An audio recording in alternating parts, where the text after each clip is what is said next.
বন্ধুরা, আমরা এখন মাইসোরে শুরু করলাম নতুন একটা সকাল। আগের ভিডিওতে তোমরা দেখেছো আমাদের মাইসোর থেকে শ্রীরঙ্গপাটনা যাওয়ার পুরো জার্নিটা। ইতিহাসে ভরা একটা ডে ট্রিপ ছিল সেটা। যদি এখনও ওটাকে না দেখে থাকো তাহলে আগে এটা পজ করে আগে ওটা দেখো। নতুন দিনের নতুন শহর, আর শুরু হলো আমাদের মাইসোর জার্নির প্রথম পর্ব। এই পুরো মাইসোর ট্রিপটা আমরা তোমাদের জন্য দুটো ভাগে ভাগ করে নিয়ে এসেছি, আর আজ হচ্ছে পার্ট 1-এর, যেখানে আছে ভিউ, ইতিহাস, আছে অন্য একরকম রাজকীয় অনুভূতি। তাই ভিডিওটা একদম শেষ পর্যন্ত দেখো। আর যদি আমাদের 7 কালার্স ট্রাভেল ব্লগের জার্নিটা তোমাদের ভালো লেগে থাকে তাহলে অবশ্যই লাইক, শেয়ার আর সাবস্ক্রাইব করতে কিন্তু ভুলো না। চলো তাহলে শুরু করি আজকে মাইসোরের অধ্যায়। আমরা একটা ক্যাব ভাড়া করে নিয়ে বেরিয়ে পড়লাম মাইসোর শহর ঘুরতে। আজকের প্ল্যানটা একদম সেট ছিল, একের পর এক ফেমাস জায়গা এক্সপ্লোর করব আর তোমাদের সব কিছু দেখাবো একদম কাছের থেকে। মাইসোর মানে শুধু একটা শহর নয়, এখানে আছে রাজকীয় ইতিহাস, আছে আধ্যাত্মিক অনুভূতি, আছে অসাধারণ আর্কিটেকচার আর বিউটিফুল ভিউ। আর আজ আমরা সেই সব কিছুরই স্বাদ নিতে চলেছি। আজকের প্রথম স্পট শুরুটা কিন্তু একদম শুভ করে। সকালে আমরা রওনা দিলাম শহরের ভিড় ছেড়ে একটু উপরের দিকে, মাইসোর টাউন থেকে প্রায় 12 থেকে 13 কিলোমিটার দূরে। পাহাড়ের মাথায় আমাদের আজ প্রথম গন্তব্য। শহরের কোলাহল ধীরে ধীরে কমে এলো, আর সামনে খুলে গেল সবুজে ঘেরা পাহাড়ি রাস্তা। একের পর এক ঝাঁক ঠান্ডা হাওয়া, আর ওপরে উঠতে উঠতে নিচে পুরো মাইসোর শহরটাকে দেখা সত্যি অসাধারণ একটা অনুভূতি। আমরা এবার পৌঁছে গেলাম কার পার্কিং এরিয়ায়। এখান থেকে আমাদের প্রথম গন্তব্য শ্রী চামুণ্ডেশ্বরী দেবী টেম্পল, আর পার্কিং থেকে মন্দিরটা একদম 2 মিনিটের হাঁটা পথ। গাড়ি থেকে নামতেই ঠান্ডা হাওয়া একদম মনটা ভালো করে দিল। চারিদিকে ছোট ছোট দোকান, প্রসাদের স্টল, ভক্তদের ভিড়, পুরো জায়গাটায় একটা আলাদা এনার্জি কাজ করছে।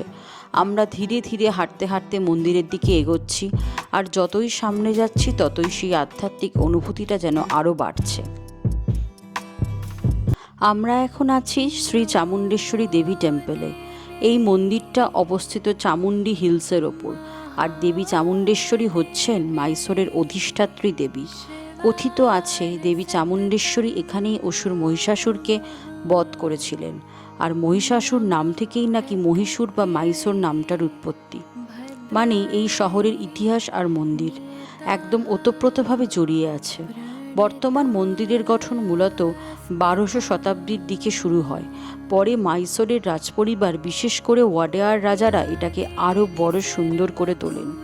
এখন যদি তোমরা এখানে আসতে চাও তাহলে টাইমিংটা জেনে রাখো। সাধারণত সকালে প্রায় 7:30 থেকে দুপুর 2টো পর্যন্ত, আর বিকালে 3:30 থেকে সন্ধ্যে 6টা অবধি মন্দির খোলা থাকে।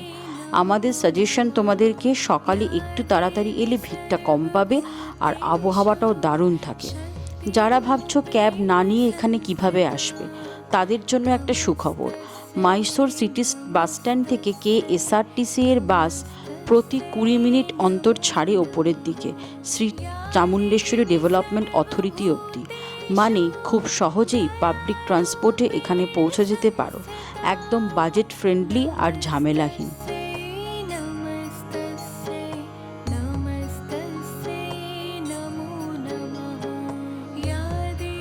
বন্ধুরা, তোমাদের সুবিধার্থে জানিয়ে রাখি, শ্রী চামুণ্ডেশ্বরী দেবী টেম্পলে দর্শন দুভাবে হয়, একটা ফ্রিতে আর একটা পেইড। ফ্রি দর্শনের জন্য লাইনে দাঁড়িয়ে একদম ফ্রিতে তোমরা দেখতে পাবে।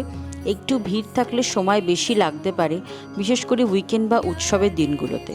আর পেইড বা স্পেশাল দর্শন করতে গেলে তোমাদের স্পেশাল এন্ট্রি টিকিট নিতে হবে। মন্দির প্রাঙ্গণের কাউন্টার থেকেই টিকিট পাওয়া যায়। কখনো কখনো নির্দিষ্ট সেবা বা পুজোর জন্য আলাদা চার্জ থাকে।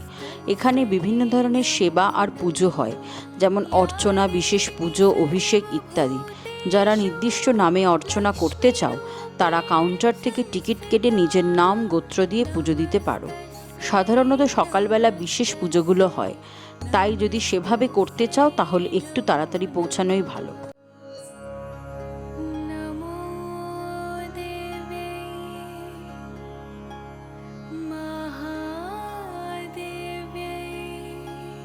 Shiva মন্দির দর্শন শেষ করে আমরা হেঁটে চলে এলাম আরেকটা খুব আইকনিক জায়গার দিকে। একদম কাছেই চামুন্ডি হিলের ওপর দাঁড়িয়ে আছে সেই বিখ্যাত মহিষাসুরের স্ট্যাচু। মেন মন্দির থেকে খুব অল্প হাঁটার পথ, আর যত এগোচ্ছি ততই দূর থেকে দেখা যাচ্ছে বিশাল সেই মূর্তি, হাতে তলোয়ার, এক রাজকীয় ভঙ্গি। এই মূর্তিটা আসলে মহিষাসুরের, সেই অসুর যাকে দেবী চামুণ্ডেশ্বরী বধ করেছিলেন। কথিত আছে এই মহিষাসুরের নাম থেকেই মহীশূর বা মাইসোর নামের উৎপত্তি।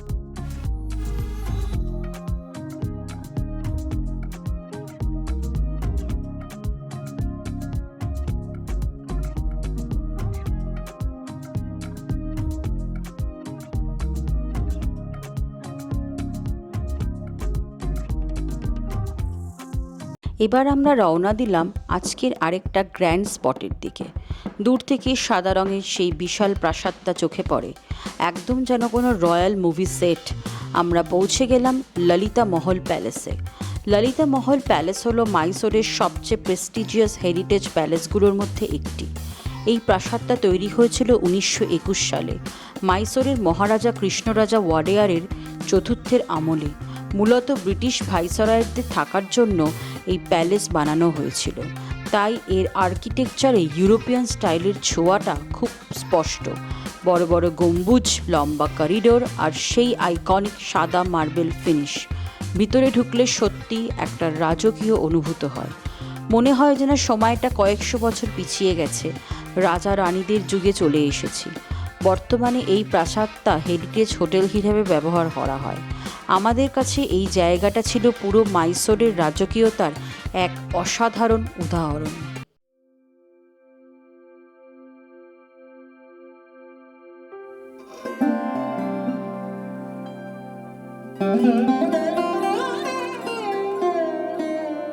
এবার আমরা ঢুকে পড়লাম সেই রাজকীয় সাদা প্রাসাদের ভেতরে।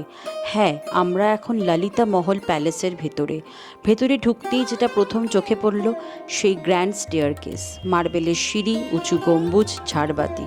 সত্যি বলছি, মোবাইল ক্যামেরায় পুরোটা ধরা প্রায় অসম্ভব। একটা গুরুত্বপূর্ণ কথা, এখানে সাধারণত ভিডিওগ্রাফি রেস্ট্রিক্টেড, কিন্তু আমরা বিশেষ পারমিশন নিয়ে খুব অল্প কিছু মোবাইলের শট নিয়েছিলাম শুধুমাত্র তোমাদের জন্য, যাতে তোমরা ভেতরের সেই রাজকীয় সৌন্দর্যটুকুকে অনুভব করতে পারো। আমরা সব নিয়ম মেনে যতটা অ্যালাউড ততটাই শেয়ার করলাম।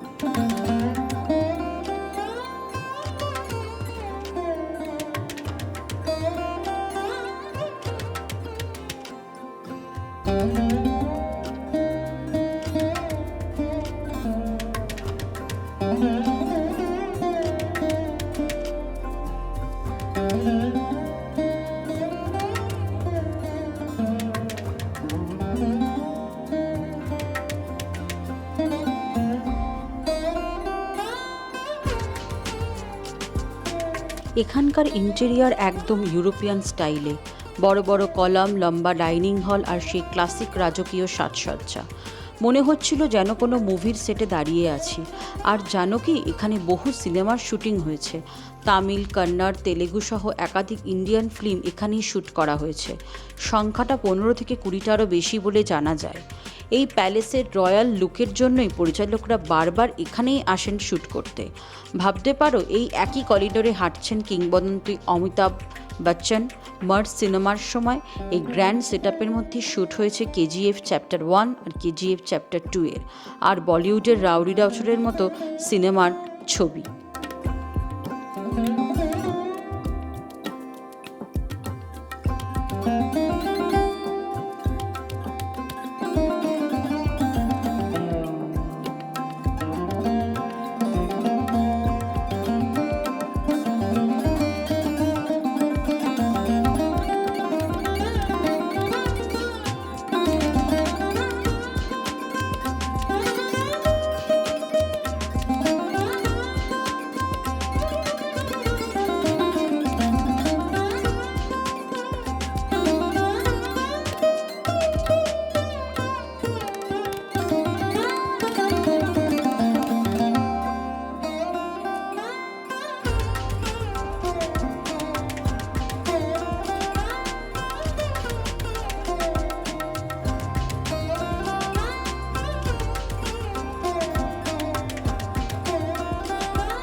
এবার একটু বলি, এই রাজকীয় ললিতা মহল প্যালেস হোটেলে যদি রাত কাটাতে চাও তাহলে কি এক্সপিরিয়েন্সেস হবে আর কত খরচ আসতে পারে।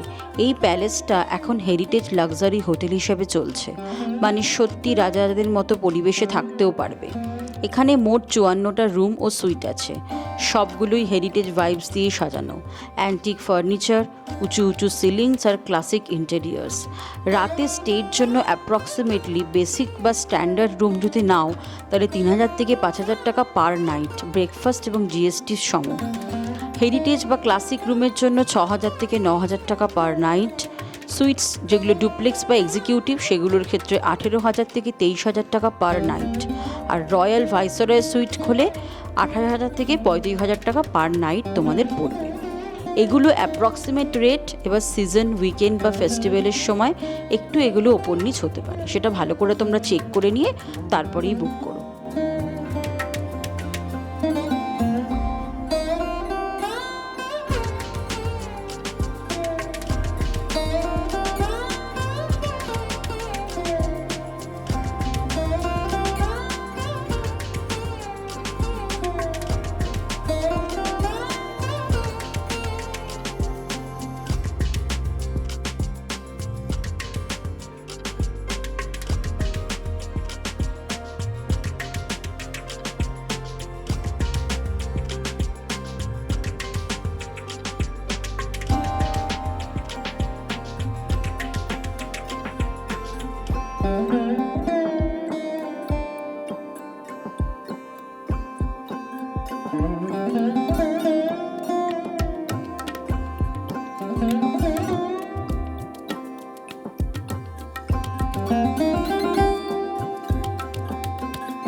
এই ছিল আমাদের মাইসোর জার্নির পার্ট 1।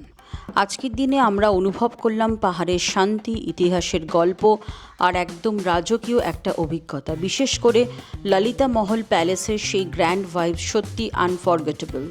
মাইসোর আমাদের আজ অনেক কিছু দেখিয়েছে, কিন্তু বিশ্বাস করো এখনও অনেকটাই বাকি। পার্ট 2তে আমরা নিয়ে আসছি আরও এক্সাইটিং প্লেসেস, আরও সুন্দর ভিউ, আরও ইন্টারেস্টিং গল্প। তাই যদি আজকের ভিডিওটা তোমাদের ভালো লেগে থাকে তাহলে লাইক করো, কমেন্ট করো তোমাদের ফেভারিট মুহূর্তটা, আর অবশ্যই সাবস্ক্রাইব করে থেকো যাতে মাইসোর জার্নির পার্ট 2টা একদম মিস না হয় তোমাদের। আনটিল দেন 7 কালার্স ট্রাভেল ব্লগের সঙ্গে থাকো, ভালো থাকো, সুস্থ থাকো। দেখা হবে পরের পর্বে।